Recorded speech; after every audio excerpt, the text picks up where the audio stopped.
Hello students, this is Komal, your SST educator.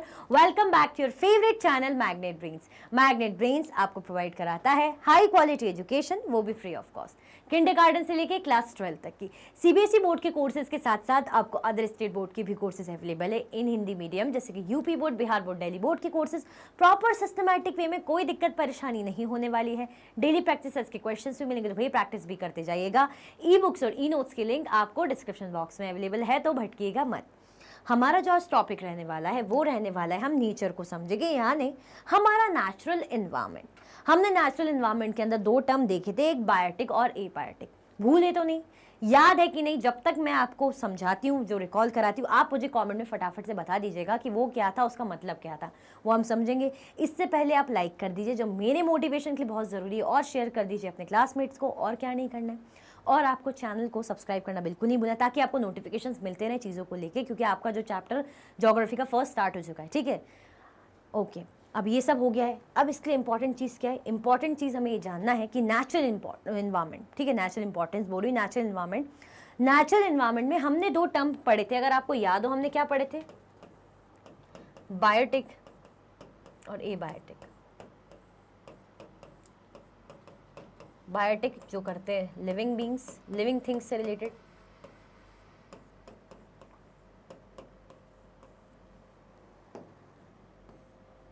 यहां लिख देती हूं। Abiotic non living things.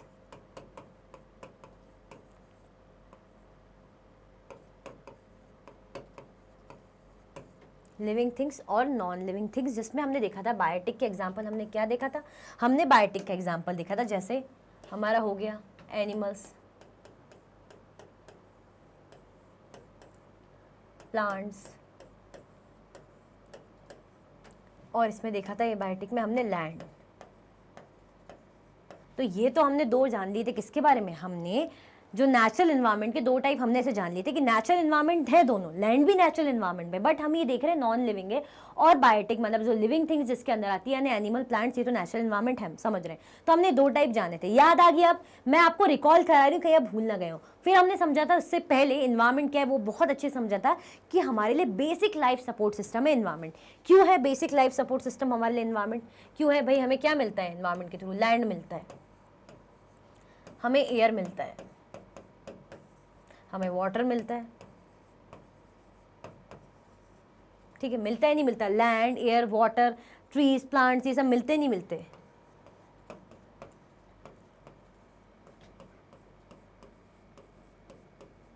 तो क्या हमारा जो इन्वायरमेंट है हमारे लिए इंपॉर्टेंट नहीं है? इसीलिए हमारा क्या बोलते हैं, क्या टर्म यूज करा था हमने? Basic life support system. याद है कि सब भूल गए? मैं आपको रिकॉल करा रही हूँ, मैं आपको क्या करा रही हूँ? रिकॉल करा रही हूँ। किसकी बात कर रहे हैं हम? ये सब जो हम पढ़ रहे हैं इन्वायरमेंट की, हमारा जो इन्वायरमेंट है, जो टर्म है ना इन्वायरमेंट, इस टर्म की, जो इस टर्म की बात करी, जो हमारा इन्वायरमेंट है, हमारा बेसिक लाइफ सपोर्ट सिस्टम है। क्यों है बेसिक? क्योंकि हमें लैंड मिलता है, एयर मिलती है, वाटर, ट्रीज, प्लांट्स, मतलब इनके बिना हमारा सर्वाइवल पॉसिबल नहीं है। तो ये अब हमने इन्वायरमेंट को समझा, अब ना हमारी बारी आती है नेचुरल इन्वायरमेंट को समझने की। तो देखते हैं, land, water, air, plants and animals comprise the natural environment. अगर हम बात करें नेचुरल इन्वायरमेंट की, तो वो सब में यही चीज़ आ जाती है, land, air, water, trees, animals, और जोड़ लो, ये सब क्या है? ये क्या बना रहा है मिलके? ये नेचुरल इन्वायरमेंट बना रहा है। कैसे बना रहा है? हमें दिख रहा है ना, नेचुरली मिल रहे हैं। लैंड भी नेचर से मिलता है, वाटर भी नेचर से मिलता है। कहीं किसी को देखा है कि लैंड बैठ के बना रहे हैं या वाटर बैठ के प्रोड्यूस कर रहे हैं? नहीं ना। एयर नेचुरली मिलती, प्लांट्स नेचुरली मिलते हैं, और एनिमल्स नेचुरली मिलते हैं। तो ये सारा क्या मिलके बनाते हैं? हमारा नेचुरल इन्वायरमेंट बनाते हैं। You are familiar with the meaning of lithosphere, hydrosphere, atmosphere and biosphere from your previous class. Previous class में आपने, पहले की क्लासेस में आपने कुछ वर्ड पढ़े होंगे। प्रीवियस क्लास कौन सी? अब आप 7th में, तो 6th में आपने पढ़े होंगे। क्या पढ़े होंगे भाई? जो टर्म है लिथोस्फेयर, हाइड्रोस्फेयर, एटमॉस्फेयर और बायोस्फेयर, ये आपने पढ़े होंगे।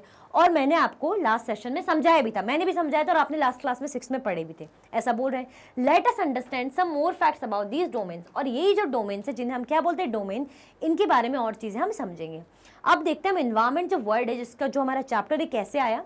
ये एक फ्रेंच वर्ड इन्वायरन और इन्वायरनर, जिनको बोलेंगे इन्वायरनर और इन्वायरनर बोलते हैं, जो भी डबल एन लगा लो या एक एन लगा लो, उससे आया है, जिसका मतलब होता है नेबरहुड। क्या होता है नेबरहुड। क्यों बोल रहे हैं हम नेबरहुड, हम बोलते हैं ना इन्वायरमेंट ऐसी चीज़ होती है जो हमारे सराउंडिंग में होती है, आसपास। तो सराउंडिंग मतलब नेबरहुड। अगर आपसे कोई पूछे कि आपके आसपास कौन रहता है तो ये बोलेंगे ना आपके नेबरहुड में कौन रहता है या आपके सराउंडिंग में कौन रहता है, यही आपके मुंह से निकलेगा, यही कोई आपसे बोलेगा। तो ऐसे ही जो इन्वायरमेंट किससे है, फ्रेंच वर्ड इन्वायरनर से है, जिसका मतलब होता है नेबरहुड। आया समझ में। ये हमारा क्या है, नेचुरल इन्वायरमेंट का बता रहे हैं कि नेचुरल इन्वायरमेंट क्या किससे बना होता है। नेचुरल इन्वायरमेंट में लैंड होता है, वाटर होता है, एयर होता है, एनिमल, प्लांट्स, ये सारा नेचुरल इन्वायरमेंट में होता है। क्या इनके डोमेन्स हम ये भी पढ़ेंगे, जैसे लिथोस्फेयर, हाइड्रोस्फेयर, एटमॉस्फेयर, बायोस्फेयर, और जो आपने लास्ट क्लास में पढ़ चुके हैं, प्रीवियस क्लास। तो इसको हम अच्छे से अभी थोड़ा सा समझेंगे। आया समझ में, इनका क्लासिफिकेशन देखेंगे। स्टार्ट करें। आपने लाइक कर दिया, पहले तो ये बताओ क्या आपने लाइक कर दिया, मुझे तो पहले ये बताओ फिर स्टार्ट करते हैं। कर दिया होगा, मैं ऐसी उम्मीद कर सकती हूँ। चलो, lithosphere. Lithosphere is the solid crust और the hard top layer of the earth. Lithosphere किसे बोलते हैं, ये जो दिख रहा है ना आपको यहाँ पे, ये लिथोस्फेयर। अब आप खुद समझेंगे, हमने देखा था लिथोस्फेयर का, क्या देखा था हमने, ये दिख रहा है आपको लैंड। अगर मैं यहाँ लिख दूं, चलो इसको ऐसे में लिख देती हूँ, अगर मैं यहाँ लिख दूं लैंड, दिख रहा है ना आपको लैंड। लिथोस्फेयर क्या होता है, is the solid crust. Solid मतलब जो ठोस, हम बोलते हैं सॉलिड लिक्विड गैस, जो हार्ड। तो ऐसा lithosphere is the solid crust और hard top layer on the earth. भाई जो हमारा अर्थ है ना, उसमें एक टॉप लेयर होती है। अब हम बोलते हैं ना बिल्कुल लैंड के नीचे, बिल्कुल वो बोल देते कि अर्थ, मतलब अर्थ को अगर खोद दे तो लैंड है, मतलब बेसिकली जो अर्थ का जो सरफेस है वो लैंड ही है। तो लैंड की जो हम बोल रहे हैं, जो टॉप लेयर है बेसिकली, तो जो अर्थ का टॉप लेयर है, जो सॉलिड क्रस्ट है, जो बड़ा हार्ड है, वो क्या है, lithosphere. It is made up of rocks. ये किससे बना होता है, ये रॉक से बना होता है और मिनरल से बना होता है, और कवर्ड होता है bye thin layer of soil. Soil और जो है लेयर की, मतलब सॉइल की थिन लेयर से कवर रहता है। हम देखते हैं ना, जैसे हमारा लैंड है, ये दिख रहा है आपको, ये लैंड है, मानो ये हमारा लैंड है, और इस सॉइल से ऐसे ही जो सॉइल है, छोटी छोटी पतली पतली सॉइल है, जमी रहती कि नहीं रहती, लैंड में सॉइल जमी रहती कि नहीं जमी रहती। तो वही बात है कि लिथोस्फेयर क्या होता है, lithosphere is the solid crust और the hard top layer of the earth. मतलब अर्थ की जो टॉप लेयर होती है, जो बड़ी हार्ड होती है, सॉलिड क्रस्ट, उसे बोलते हैं लिथोस्फेयर। साथ में ये किससे बनी होती है, ये बनी होती है रॉक्स और मिनरल से बनी होती है। किससे कवर रहेगी, भाई जो सॉइल है, सॉइल कैसी होती है, बिल्कुल थिन, पतली सी होती है। तो सॉइल की जो थिन लेयर से ऐसे जो है हमारा क्या है, लैंड, मतलब जो लिथोस्फेयर है वो कवर्ड रहता है। It is an irregular surface with various landforms such as mountains, plateaus, plains, valleys etcetera. हम ये तो कभी नहीं देखते कि लैंड हमेशा ऐसे ये फ्लैट है। हम ये देखते हैं ना, जो लैंड वाला एरिया है, कहीं पहाड़ है, माउंटेन है, कहीं प्लेट्यूज है। प्लेट्यूज कैसे, इस टाइप के रहते हैं, जैसे कहीं ऐसे ऐसे प्लेट्यूज है इस टाइप के, है ना, या कहीं ऐसे माउंटेन्स है। फिर क्या देखते हैं, कहीं कहीं हम वैलीज देखते हैं। तो ये सब क्या है, ये इरेगुलर सरफेस है। मतलब इरेगुलर क्यों, क्योंकि एग्जैक्टली फ्लैट सरफेस है क्या, हम यहाँ देख रहे हैं फ्लैट है, बट हम कई बार माउंटेन देखते हैं, हम ऐसे प्लेट्यूज देखते हैं। तो ये क्या है, ये हमारा इरेगुलर सरफेस है, एग्जैक्टली फ्लैट नहीं है। ठीक है, तो ये सब क्या है, हमारे लिथोस्फेयर के अंदर आता है। Land forms are found over the continents and also on the ocean floors. ये जो लैंड फॉर्म्स है, ये हमें कॉन्टिनेंट भी मिलते हैं और हमें ओशन फ्लोर्स में भी मिलते हैं। ओशन क्या होते हैं भाई, सी ओशन हम बोलते हैं ना, तो ओशन फ्लोर्स में और लैंड मतलब जो कॉन्टिनेंट्स में, यहाँ पे भी हमें मिलेंगे क्या, लैंड फॉर्म्स। लैंड फॉर्म्स मतलब किसकी बात करें, यही लैंड फॉर्म्स ना, माउंटेन्स हो गए, प्लेट्यूज हो गए, है ना, वैलीज हो गई, ये सब हमें ओशन फ्लोर्स में भी मिलेंगे और कॉन्टिनेंट में भी मिलेंगे। ये ध्यान रखना, इनका सरफेस कैसा होता है, हमेशा फ्लैट नहीं होता, अलग अलग टाइप का होता है। जैसे कि इस फॉर्म में होंगे माउंटेन, प्लेट्यू, इन सब में। लिथोस्फेयर क्या होती है, एक सॉलिड क्रस्ट होती है, सॉलिड क्रस्ट रहती है, जो एक हार्ड टॉप लेयर रहती है। टॉप लेयर रहेगी किसकी, अर्थ के ऊपर। अर्थ के ऊपर एक टॉप लेयर, मतलब वही हमारा लैंड है, भूमि, टॉप लेयर रहेगी, हार्ड क्रस्ट की रहेगी, और जो है सॉइल से कवर्ड रहती है। क्या मिट्टी नहीं रहती जमीन पे, हम जमीन टच करते तो खाली तो मिलेगी नहीं, हम जैसे हाथ लगाएंगे तो हमें दिखती है ना यहाँ पे सॉइल रहती, तो क्या है, मिट्टी की, सॉइल की एक पतली लेयर से कवर्ड रहता है। हमने ये भी देखा कि इरेगुलर सरफेस होता है, जरूरी नहीं कि हमें फ्लैट मिले, कभी प्लेट्यूज के फॉर्म में, माउंटेन के फॉर्म में, जैसे इस टाइप के होते हैं प्लेट्यूज शेप के होते हैं माउंटेन, ऐसे ऐसे फॉर्म में लैंड फॉर्म्स हमें मिल सकते हैं। और ये लैंड फॉर्म्स सिर्फ कॉन्टिनेंट मतलब लैंड एरिया में ही नहीं, हमें ओशन फ्लोर्स में भी मिलते हैं। क्या आपको समझ में आए, किसके बारे में पढ़ रहे हैं, हम पढ़ रहे हैं बड़ा ही इंपॉर्टेंट जो है नेचुरल एनवायरनमेंट का कंपोनेंट, किसके बारे में, लिथोस्फेयर के बारे में, जो बेसिकली हम लैंड फॉर्म यानी लैंड भी कह लीजिए, लैंड से रिलेट करता है। लैंड का डोमेन होता है लिथोस्फेयर। किसका डोमेन होता है भाई, लैंड का डोमेन होता है।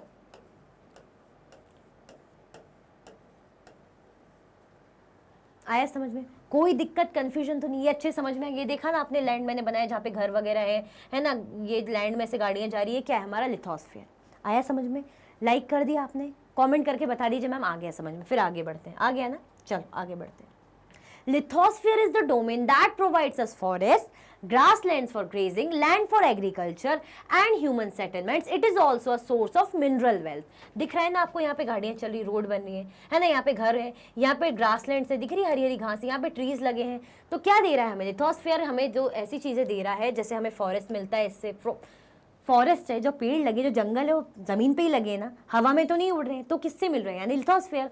तो लिथोस्फीयर में फॉरेस्ट है, ग्रासलैंड से जिसमें ग्रेजिंग होती है, मतलब चरवाह जो पशु लोग हैं चरते हैं, एनिमल्स चरते हैं। लैंड मिलता है किसके लिए? एग्रीकल्चर के लिए मिलता है, लैंड में ही तो हम खेती बाड़ी करते हैं, ठीक है। ह्यूमन सेटलमेंट के लिए, लैंड में ही घर है ना, हम लैंड में ही रह रहे हैं, तो it is also source of mineral wealth. और जो मिनरल्स मिलते हैं हमें, जो मिनरल्स मिलते हैं वो भी कहाँ से? लैंड के थ्रू ही मिलते हैं। क्या आपको समझ में आए? मतलब लिथोस्फीयर के थ्रू ही मिलते हैं। तो लिथोस्फीयर क्या है? लैंड फॉर्म्स बेसिकली बताता है, जिसमें ग्रासलैंड्स मिलेगी, है ना, हम घर बसा सकते हैं, हमारा घर में हम सेटलमेंट कर सकते हैं, हमें फॉरेस्ट मिलेगा, है ना, हम क्या कर सकते हैं, हम एग्रीकल्चर कर सकते हैं। तो सब लैंड पे ही होता है ना, ज़मीन पे ही होता है। तो बेसिकली लिथोस्फीयर क्या है? लैंड कह लीजिए, जो क्या है, एक हार्ड सरफेस है, किसके? सॉलिड क्रस्ट है अर्थ के ऊपर, जिसमें एक टॉप लेयर किसकी? थिन सी मिट्टी की जमी हुई रहती है। आया समझ में? और सरफेस हमेशा फ्लैट नहीं रहेगा, अलग अलग उसमें रहते हैं, वैली प्लेट्यूज के फॉर्म में मिल जाएंगे हमें, माउंटेन्स के फॉर्म में मिल जाएंगे, वैलीज के फॉर्म में मिल जाएंगे। ये अच्छे से देख लीजिए आप, ये रहा आपका, ये रहा लिथोस्फीयर। लिथोस्फीयर में आपको घर भी दिख रहे हैं, हरी हरी घास भी दिख रही है, ट्रीज भी लगे हुए हैं, है ना, ऐसे रोड्स भी बनी हुई है, लोग जा रहे हैं ना। आया समझ में? कोई दिक्कत परेशानी डर तो नहीं? बढ़ जाए आगे, चलो। देन हमारा है हाइड्रोस्फीयर। अब इसमें से देखिए हाइड्रोस्फीयर क्या है, ये है ना हाइड्रोस्फीयर। हाइड्रोस्फीयर में हमें क्या दिख रहा है? दिख गया हमें वाटर। हाइड्रोस्फीयर में सबसे पहले हमें दिख गया ना water. The domain of water is referred to as hydrosphere. जो वाटर का डोमेन होता है वो क्या होता है? हमारा हाइड्रोस्फीयर होता है। मतलब वाटर बॉडीज वगैरह सारी जो वाटर चीज़ें रहेंगी, रिवर वगैरह, ये हमें हाइड्रोस्फीयर के अंदर मिलती है। तो it comprises various sources of water and different types of water bodies. जैसे वाटर बॉडीज में हमें रिवर्स आ जाएंगी, लेक्स आ जाएंगे, सी आ जाएंगे और ओशन। वाटर बॉडीज मतलब जो वाटर की बॉडीज, मतलब जो वाटर को कंप्राइज करती हैं, वाटर जिसमें रहता है। वाटर किस किस में मिलेगा? हमें नदियों में मिलता है, हमें लेक्स में मिलता है, हमें भाई समुद्रों में मिलता है, ठीक है। सी, ओशन, इन सब में क्या मिलता है? हमें पानी मिलता है। तो ये वाटर बॉडीज को जो बनाता है, जो कंप्राइज करता है, जो सोर्स होता है इसका, वो होता है हमारा hydrosphere. It is essential for all living organism. भाई बिल्कुल सबके, चाहे वो प्लांट्स हो, प्लांट्स को भी क्या चाहिए रहता है? प्लांट्स को भी क्या चाहिए रहता है? प्लांट्स को भी पानी चाहिए रहता है। एग्रीकल्चर करते हैं भाई, इरीगेशन के लिए पानी चाहिए, है ना। एनिमल्स को भी पानी चाहिए पीने को, बर्ड्स भी पानी पीते हैं, हम भी पानी पीते हैं। तो लिविंग ऑर्गेनिज्म के लिए भाई जो हाइड्रोस्फीयर है, बड़ा ही इंपॉर्टेंट, एसेंशियल क्या है? डोमेन है।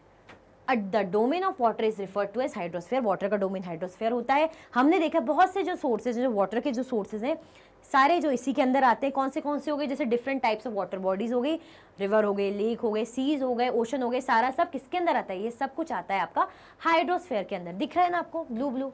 इसमें जो प्लांट्स है ये भी उगे हुए हैं ना, यहाँ पे आप पीते भी इस पानी को, एनिमल्स भी पीते हैं, बर्ड्स भी पियेंगे, ट्रीज को भी, प्लांट्स को भी चाहिए। तो बड़ा ही इंपॉर्टेंट हो जाता है। होता है कि नहीं होता? आया समझ में? हाइड्रोस्फीयर समझ में आया कि नहीं आया? आगे बढ़ जाए, चलो आगे बढ़ते हैं। Then atmosphere. एटमॉस्फेयर क्या होता है? The atmosphere is the thin layer of air that surrounds the earth.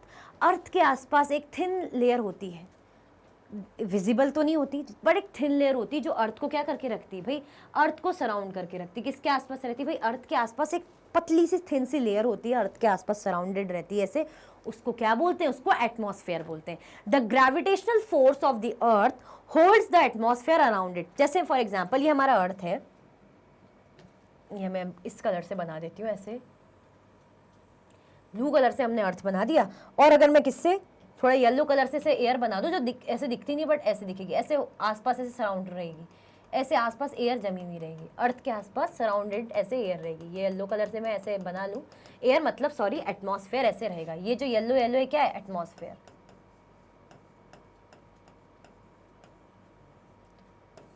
Surround करके रखा कि नहीं रखा? ठीक है। तो एटमॉस्फेयर अर्थ के आसपास ऐसे रहेगी, कोई डिजाइन रंगोली नहीं बना रही हूँ मैं, ठीक है। अर्थ के आसपास जो चीज ऐसे सराउंड करके रखती है, अर्थ को ऐसे रहती है, वो क्या होता है, वो एटमॉस्फेयर होता है। थिन लेयर, एक पतली सी लेयर, मेरे तो चलो मैं इतनी थिन लेयर नहीं बना पा रही हूँ, बट बिल्कुल पतली सी लेयर होती है। ये ऐसा क्यों होता है, अर्थ के आसपास क्यों रहती है, इधर उधर क्यों नहीं जाती? क्योंकि ग्रेविटेशनल फोर्स के कारण। ग्रेविटेशनल फोर्स क्या होती है, पता है किसी को? ग्रेविटेशनल फोर्स क्या होती है, जल्दी जल्दी से बता दो तो समझ में आएगा। ग्रेविटेशनल फोर्स, जैसे फॉर एग्जांपल अगर मैं पेन हूँ, पेन अगर मैंने छोड़ा ना तो फोर्स के कारण ही नीचे गिरेगा, उड़ क्यों नहीं रहा? अगर मैं छोड़ दूँ तो इधर उधर फ्लोट करने लगे या ऊपर चले जाए, नहीं ऊपर नहीं जाएगा, नीचे ही आएगा। अगर हम बिल्डिंग से कूद रहे हैं, अगर हम कहीं से कूद रहे हैं, मस्ती कर रहे हैं, तो ऊपर नहीं जाएंगे, इधर उधर नहीं जाएंगे, हम सीधे नीचे जाएंगे। क्यों जाएंगे? ग्रेविटेशनल फोर्स हमें खींचती है। तो ऐसे ही ग्रेविटेशनल फोर्स के कारण जो एयर है ना, ये आसपास रहती है, अर्थ के आसपास सराउंड रहती है। ग्रेविटेशनल फोर्स नहीं होगी तो इधर उधर चली जाएगी, तो ये लेयर जो है अर्थ के आसपास जमी हुई रहती है। तो gravitational force of the earth holds the atmosphere around it, मतलब उसके आसपास जमी रहेगी क्योंकि फोर्स ने खींच रखा है। It protects us from harmful rays and scorching heat of the sun. अब ये बहुत ज़रूरी होता है, अगर ये ना हो ना तो हमें क्या है, जो हार्मफुल रेज आ रही है बाहर से, जो भी हमारे अर्थ के अंदर एंटर होगी तो हमें बहुत दिक्कत होगी, हमारे लिए हमें हार्म पहुंचाएगी। और स्कॉचिंग हीट ऑफ द सन, मतलब जो सन की बहुत ज़्यादा तेज़ हीट है डायरेक्टली पड़ेगी तो बहुत ज़्यादा दिक्कत हो जाएगी। तो इसलिए ऐसे हीट से, सन की हीट से, और साथ में जो हार्मफुल रेज है उससे भी कौन बचाता है, उससे बचाती है हमें एटमॉस्फेयर। ठीक है, एटमॉस्फेयर की layer. It consist of the number of gases, dust and water vapour. Atmosphere किससे बनी होती है? एटमॉस्फेयर में हमें नंबर ऑफ गैसेस मिलती हैं, ठीक है, एटमॉस्फेयर में हमें डस्ट भी मिलेगी, थोड़ी सी धूल भी मिलेगी, और वाटर वेपर, ये सब हमें एटमॉस्फेयर के अंदर मिलता है। आया समझ में? कहाँ है हमारा एटमॉस्फेयर? ये रहा एटमॉस्फेयर। ऐसे आपको दिखेगा नहीं भाई, ये तो पूरा एयर वाला एरिया, ये हमें एटमॉस्फेयर होता है हमारा। अब समझे अच्छे से, एटमॉस्फेयर क्या होता है? एक थिन लेयर होती है जो अर्थ के आसपास होती है। क्यों ही रहती है अर्थ को सराउंड करके? ये इसलिए रहती है, ये क्या करती है, ग्रेविटेशनल फोर्स जो है अर्थ का वो होल्ड करके रखती है, नहीं तो इधर उधर नहीं उड़ेगी, वरना इधर उधर उड़ जाएगी। तो होल्ड करके रखते कि भाई मैं तुझे होल्ड करा हुआ है, तू मुझे बचा। किससे बचा भाई? जो सन की ये जो हार्मफुल रेज आ रही है, मतलब ये जो हार्मफुल रेज है और जो हीट है सन की, इससे भाई तू मुझे बचा, इसलिए मैंने तेरे को होल्ड करके रखा हुआ है। तो बहुत इंपॉर्टेंट रोल प्ले करता है एटमॉस्फेयर हार्मफुल रेज से बचाने के लिए, हीट से बचाने के लिए। फिर क्या होता है, किन किन से बना होता है? इसमें आपको गैस भी रहेगी, डस्ट भी रहेगा, और साथ में आपको वाटर वेपर भी मिलेगा। आया समझ में? क्या जाना हमने एटमॉस्फेयर के बारे में। आगे बढ़े, कोई कंफ्यूजन, दिक्कत तो नहीं? चलो, the changes in the atmosphere produce changes in the weather and climate. अगर क्या होगा, एटमॉस्फेयर में चेंजेस होगा ना, तो वेदर और क्लाइमेट में भी चेंज होगा। वेदर और क्लाइमेट मतलब मौसम, गर्मी का मौसम होगा, मतलब ये कह लीजिए बारिश वारिश होगी, क्लाइमेट कैसा होगा, गर्म होगा, ठंडा होगा, ये सारा बेसिकली जिसको क्लाइमेट का होता है जलवायु। तो मौसम और जो जलवायु जो बेसिकली जो चेंज होगी कैसे हो सकती है? जब एटमॉस्फेयर में चेंजेस होंगे, ठीक है। क्योंकि एटमॉस्फेयर में क्या क्या रहता है? एटमॉस्फेयर में गैसेस भी होती है और वाटर वेपर भी होती है और डस्ट भी होता है, याद रखना। Plant and animal kingdom together make biosphere और द लिविंग थिंग। ये तो हमने एटमॉस्फेयर जाना, बट ये बायोस्फीयर क्या होता है? अभी जो टर्म आया यहाँ पे, ये दिख रहा है आपको बायोस्फीयर, ये आप देख रहे हो कि सर्कल, बायोस्फीयर को अलग से सर्कल क्यों अलॉट करा है? ऐसे ये सर्कल क्यों बायोस्फीयर को अलॉट करा है? तो क्या प्लांट और animal kingdom together make biosphere और द लिविंग वर्ल्ड, मतलब बायोस्फीयर और लिविंग वर्ल्ड को मिल के बनाते हैं क्या? कौन? Plant and living beings, living kingdom. देखिए ये दिख रहे हैं आपको, प्लांट्स भी हैं, एनिमल्स भी, सारा मिलके बना रहे हैं biosphere. It is a narrow zone of the earth where land, water and air interact with each other in, मतलब टू सपोर्ट लाइफ। मतलब ये समझ लीजिए, फॉर एग्जांपल जस्ट आपके रेफरेंस के लिए बना रही हूँ, ये लिथोस्फीयर है, इसका एल लिख देती हूँ, है ना।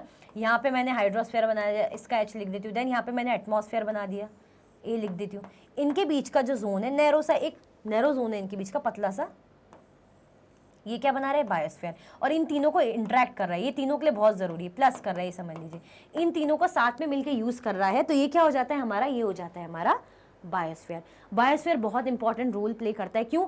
अगर मानो लैंड का अकेले यूज़ करना है, वो भी पॉसिबल नहीं है।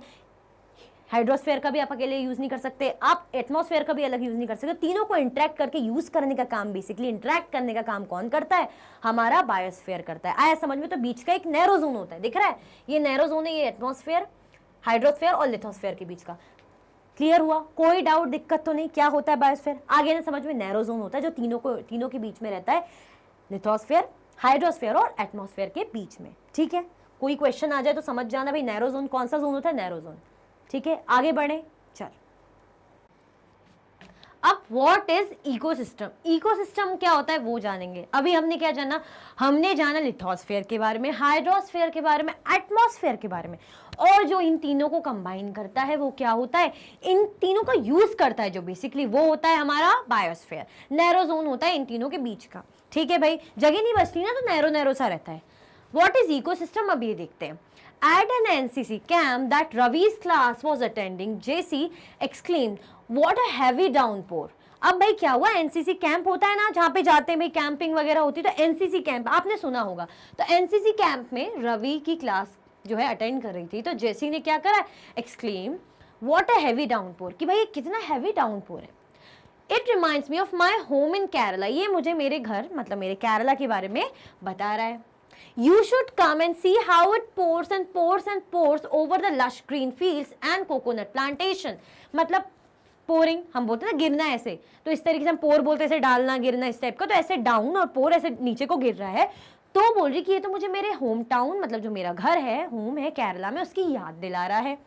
यू शुड कम, भैया आप भी आइए और देखिए। हम बोलते थे अपने फ्रेंड्स को क्या बोलते हैं, आओ देखो देखो, अरे देखो देखो कितनी अच्छी चीज है। हम क्या करते भाई, दिखा रहे हैं, तो उसको दिखा रहे हैं कि भाई आओ और तुम भी देखो।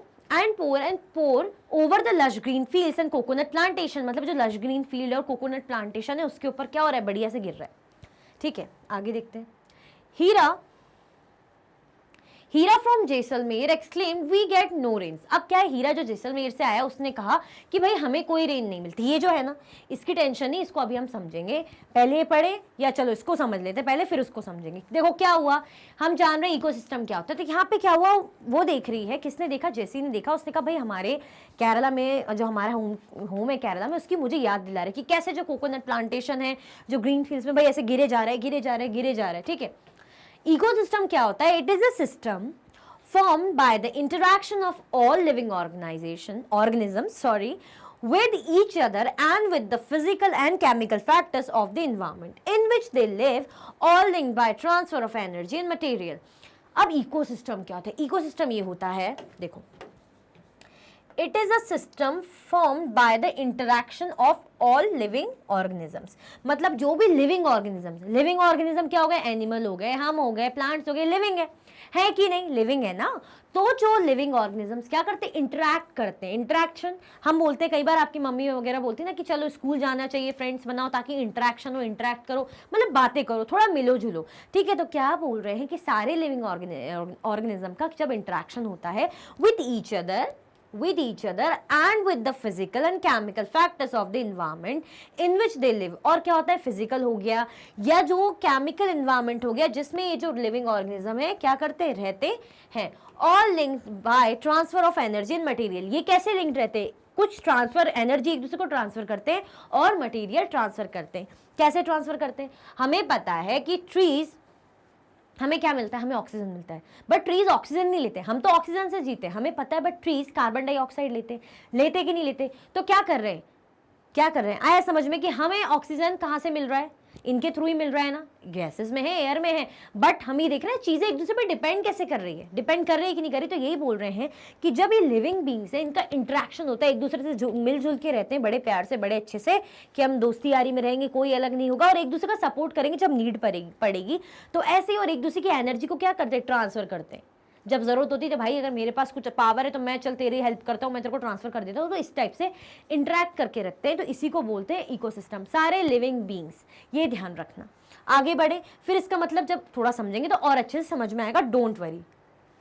हीरा from Jaisalmer exclaimed we get no rains. अब जो हीरा है, जैसलमेर कहाँ है ये बताओ। सबसे पहले जो आया है जैसलमेर शहर का नाम, ये कहाँ है, ये पता होना चाहिए आपको। जैसलमेर कहाँ है, मुझे फटाफट से क्या करो भाई बता दो, कहाँ है जैसलमेर, ये नहीं पता आपको, गुजरात में, राजस्थान में है जैसलमेर। किसी ने अगर गुजरात लिखा ना कमेंट में तो बताऊंगी फिर मैं,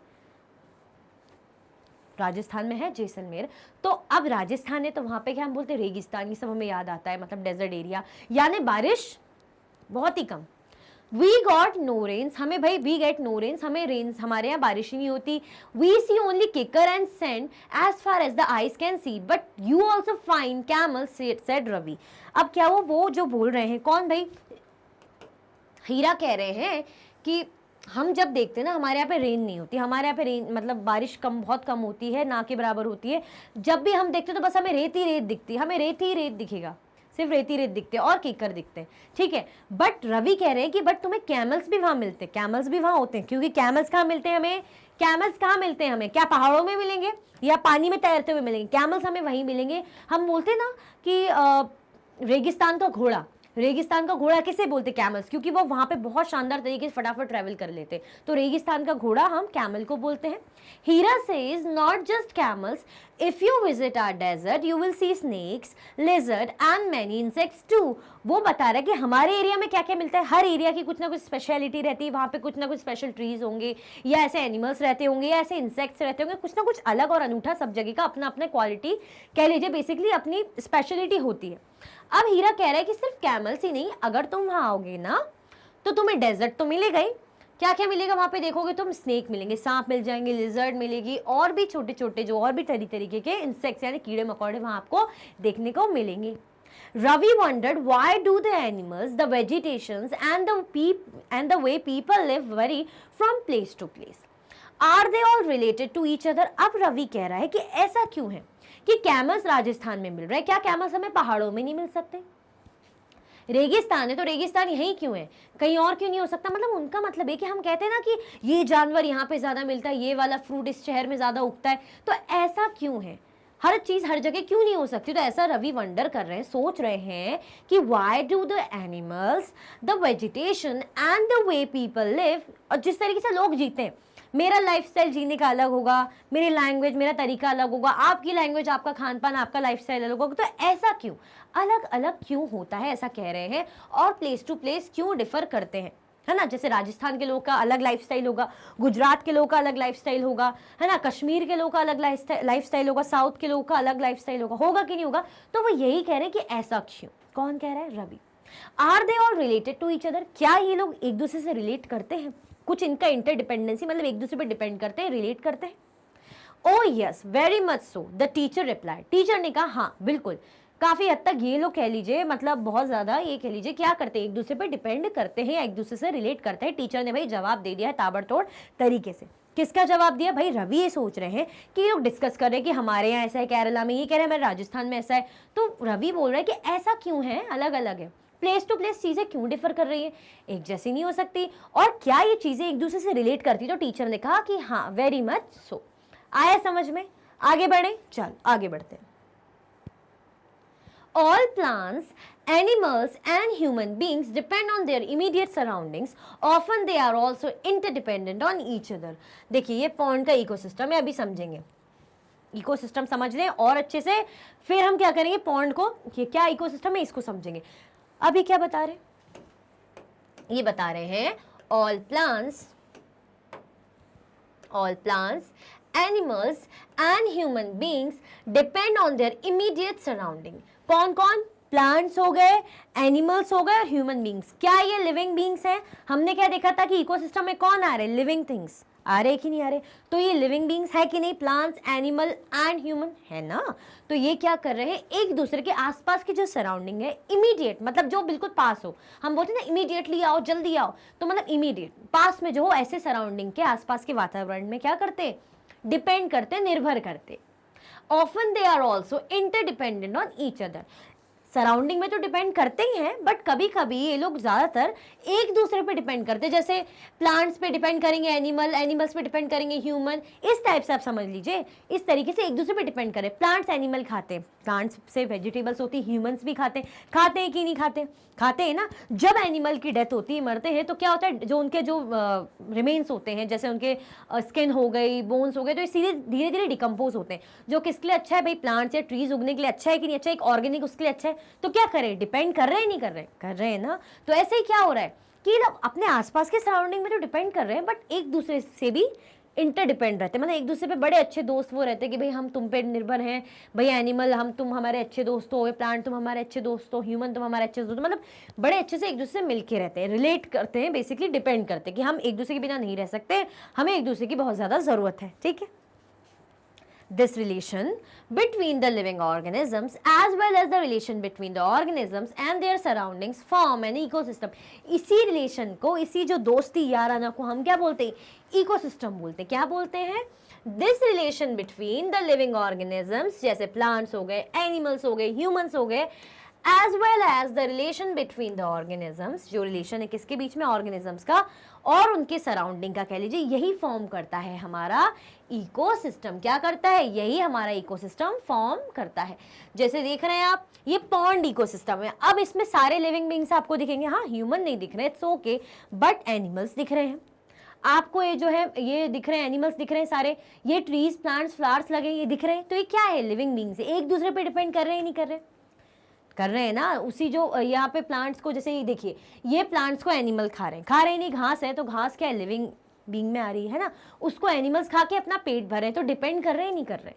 अगर कुछ बड़ा सा पेड़ है, उसके अंदर एनिमल छुप जाएंगे, खुद को छुपा लेंगे, तो क्या करेंगे भाई? ये उनको सहारा सा दे रहा है ना, शेल्टर दे रहा है, तो ये भी डिपेंड कर रहे हैं। तो बेसिकली ये अपने आसपास के सराउंडिंग में डिपेंड करते हैं या अपने आसपास के ऑर्गेनिज्म में डिपेंड करते हैं, तो इन्हीं को हम इकोसिस्टम बोलते हैं। एक बार और समझे, अच्छे समझते। देखो, इकोसिस्टम क्या होता है? इकोसिस्टम होता है, जैसे इसमें बनाती हूँ, प्लांट्स, एनिमल्स, और क्या बोले हमें? Human beings. ह्यूमंस लिख देती हूँ। क्या कर रहे हैं? एक दूसरे पे, या कभी इस पे ये डिपेंड होगा, या कभी इस पे डिपेंड होगा, या ये इस पे डिपेंड हो सकता है, या इस पे डिपेंड हो सकता है। मतलब एक दूसरे पे क्या कर रहे हैं भाई? डिपेंड कर रहे हैं। इस तरीके से मतलब डिपेंड कर रहे हैं। तो क्या बता रहा है ये बता रहा है हमारा इकोसिस्टम। क्या बना रहा है हमारा ये इकोसिस्टम? जब लिविंग बींग्स, ये सारे लिविंग थिंग्स है ना, प्लांट्स, एनिमल और ह्यूमंस, तो जब ये आपस में एक दूसरे पे डिपेंड कर रहे हैं, दोस्ती बना के रख रहे हैं कि हमें तुम्हारी कभी भी जरूरत हो सकती है, हमारे साथ मिलके चलना, हम साथ है बेसिकली, तो यही फॉर्म करता है इकोसिस्टम। और ये किसके बीच में होता है? ये ध्यान रखना कि ये सब जो होता है भाई लिविंग बींग्स के बीच में ही होता है, लिविंग ऑर्गेनिजम्स के बीच में ही होता है। किसके बीच में होता है? ये होता है लिविंग ऑर्गेनिजम्स के ही बीच में। आया समझ में? आया समझ में कि नहीं आया? ये लिविंग ऑर्गेनिजम्स के बीच में ही होता है। तो यही होता है हमारा ecosystem. There could be an ecosystem of large rainforests, grasslands, desert, mountains, lake, river, ocean and even a small pond. Do you think the park in which Ravi and his friends played formed an ecosystem? अब जिस park में रवि और उसके friend क्या कर रहे थे? खेल रहे थे, तो क्या वो इकोसिस्टम फॉर्म कर रहे थे? ये आपको बताना है। आपने क्योंकि चैप्टर पढ़ा है, हम पढ़ रहे थे। ये क्या बता रहे हैं कि इकोसिस्टम और किन किन चीजों का हो सकता है? देखिए, इकोसिस्टम हो सकता है किस किस का होगा? लार्ज रेन का, रेन फॉरेस्ट मतलब अच्छा बड़ा रेन फॉरेस्ट है उसका, है ना, ग्रासलैंड, घास वगैरह का, डेजर्ट का, माउंटेन्स का, lake, river, ocean and even छोटे से पॉन्ड का भी क्या हो सकता है? इकोसिस्टम हो सकता है। ये मत सोचना कि बस ये जो तीन हमने बोले, क्या एनिमल बोल दिए हमने, प्लांट बोल दिए हमने, और क्या ह्यूमन बींग्स बोलिए, तो सिर्फ इन्हीं का ही इकोसिस्टम हो सकता है, इनका भी इकोसिस्टम हो सकता है। तो बेसिकली इकोसिस्टम से हम क्या समझते हैं? इकोसिस्टम का मतलब होता है कि जब लिविंग बींग्स जैसे एनिमल, प्लांट्स और ह्यूमन बींग्स एक दूसरे पर डिपेंड करते हैं, जो लिविंग ऑर्गेनिज्म अपने सराउंडिंग के साथ साथ एक दूसरे पर भी जो ऑफनली ज्यादातर डिपेंड करते हैं, उसी को हम बोलते हैं इकोसिस्टम। आया समझ में? इससे पहले हमने और क्या पढ़ा वो देख लें, क्योंकि वो भी इंपॉर्टेंट है। सबसे पहले हमने क्या पढ़ा भाई? इकोसिस्टम को तो समझिए। हमने पढ़ा था भाई डोमेन्स, किसके कंपोनेंट्स पढ़े थे? हमने कंपोनेंट पढ़े थे नेचुरल एनवायरनमेंट के। हमने पहले पढ़ा था भाई लिथोस्फेयर। लिथोस्फेयर किसका डोमेन होता है भाई? लैंड वगैरह जो है ना, माउंटेन हो गए, प्लेट्यूज हो गए, ये सारा क्या हो जाता है? लैंड, मतलब ये लिथोस्फेयर, जिसमें हम रहते हैं, जिसमें हम चीज़ें कंस्ट्रक्ट करते हैं, जैसे हमें रोड बनानी वगैरह, कहाँ हो सकता है? लैंड में पॉसिबल है, लिथोस्फेयर में पॉसिबल है, ठीक है। देन हाइड्रोस्फेयर जो वाटर बॉडीज को कंप्राइज करता है, मतलब जो इसका जो वाटर का डोमेन होता है, जिसमें वाटर बॉडीज जैसे हमें रिवर मिल जाएगी, लेक्स मिल जाएगी, ओशन मिल जाएंगे, वो हमारा हाइड्रोस्फेयर होता है। देन हमारा आता है एटमॉस्फेयर, जिसमें क्या होता है भाई? अर्थ के सराउंड में एक लेयर होती है जिसको ग्रेविटेशनल फोर्स के थ्रू अर्थ अपने पास खींच के रखता है। और क्या होता है यहाँ पे? ये हमें जो हार्मफुल रेज है और स्कॉचिंग हीट है उससे भी बचाता है। और इसके अंदर क्या मिलेंगे हमें? एटमॉस्फेयर के अंदर गैसेस मिलेंगी जो बड़ी इंपॉर्टेंट होती नहीं होती, जैसे ऑक्सीजन, नाइट्रोजन, है ना, साथ में हमारी कार्बन डाइऑक्साइड क्या होता है? इंपॉर्टेंट होती है ना। ये हमारा एटमॉस्फेयर हो जाता है। देन इनके बीच का जो जोन होता है जो इन तीनों को यूज करता है उसको हम क्या बोलते हैं, बायोस्फीयर। जब एटमॉस्फेयर हो गया, जैसे अगर मानो एयर का, गैस का यूज कर रहे हैं, लैंड का यूज कर रहे हैं और मतलब पानी का यूज कर रहे हैं, तो इन तीनों का जो यूज कर रहा है, जो बीच में एक जोन है जो इनको यूज कर पा रहा है साथ में, वही होता है जो है बायोस्फीयर, जो एक नैरो जोन होता है। याद रखना, कभी ऐसा नहीं होगा कि लैंड के बिना काम चल जाएगा, अगर पानी और क्या है गैस मिल गई, मतलब ऑक्सीजन मिल गया, तो भाई बिना लैंड के हम हवा में झूल लेंगे, ऐसा नहीं हो सकता। हम ये भी नहीं कर सकते हवा में झूल लेंगे भाई हमारे पास क्या है लैंड और पानी ना हो, नहीं। ये भी नहीं हो सकता कि लैंड हो और हमारे पास गैसेज हो बट हमारे पास क्या हो, पानी पीने को ना हो। तो ये सब क्या हो जाता है, ये सब तीनों को यूज करता है, जो इनके बीच में तीनों को यूज करके साथ में यूज करके चलता है कि भाई आप तीनों इंपॉर्टेंट हो, आप तीनों को मैं अच्छे से संभाल के बराबरी में यूज करूंगा अपने अकॉर्डिंग। तो वो क्या हो जाता है, वो नैरो जोन रहता है जिसको हम बोलते हैं बायोस्फीयर। ठीक है, लाइफ सपोर्ट के लिए इंपॉर्टेंट होता है, जो एक दूसरे से इंटरेक्ट करते हैं। देखिए ना, जैसे एटमॉस्फेरिक गैसेज है यहाँ पे, ये हाइड्रोस्फेयर पानी है, लिथोस्फेयर, इनको बीच में सब जो यूज कर रहे हैं, जैसे एनिमल्स हो गए, बर्ड्स हो गए, ये सारे क्या है, ये घर वर बने, जो लोग हैं ह्यूमन बींग्स क्या कर रहे हैं, यूज कर रहे हैं, तो ये क्या हो गया, बायोस्फीयर। आया समझ में? ये टॉपिक आपको नेचुरल एनवायरनमेंट का समझ में आया ना, तो लाइक कर दो फटाफट से। इसी के साथ आपका ये वाला टॉपिक है एंड होता है। आई होप आपको बहुत अच्छे से नेचुरल एनवायरनमेंट समझ में आया होगा। इसके बाद हम जानेंगे ह्यूमन एनवायरनमेंट के बारे में। कमेंट करके बता दीजिएगा और शेयर भी कर दीजिएगा। चैनल को सब्सक्राइब करना बिल्कुल भी नहीं भूलिएगा। ये वीडियो एंड होती है। अगर आप और भी वीडियो के लेक्चर्स देखना चाहते हैं तो मैग्नेट ब्रेन्स के यूट्यूब चैनल, एप्लीकेशन और वेबसाइट पे आप देख सकते हैं। ई नोट्स और ई बुक्स की लिंक तो आपको डिस्क्रिप्शन बॉक्स में रहती ही है अवेलेबल। ये हमारे हाई क्वालिटी की कोर्सेज है। सीबीएसई बोर्ड है, Delhi board, Bihar board, UP board, MP board, Rajasthan board, वैदिक मैथ्स, क्रैश कोर्स और स्पोकन इंग्लिश कोर्सेज आपको अच्छी क्वालिटी में और 100% फ्री अवेलेबल है। आप हमें अदर प्लेटफॉर्म पर भी फॉलो कर सकते हैं, फेसबुक, इंस्टाग्राम, एक्स, टेलीग्राम और व्हाट्सएप पे। ज़्यादा से ज़्यादा लाइक कर दीजिए, शेयर कर दीजिए और चैनल को सब्सक्राइब करना बिल्कुल भी ना भूलें। अपना ख्याल रखें, मिलेंगे हम नेक्स्ट टॉपिक के साथ। Thank you so much for watching.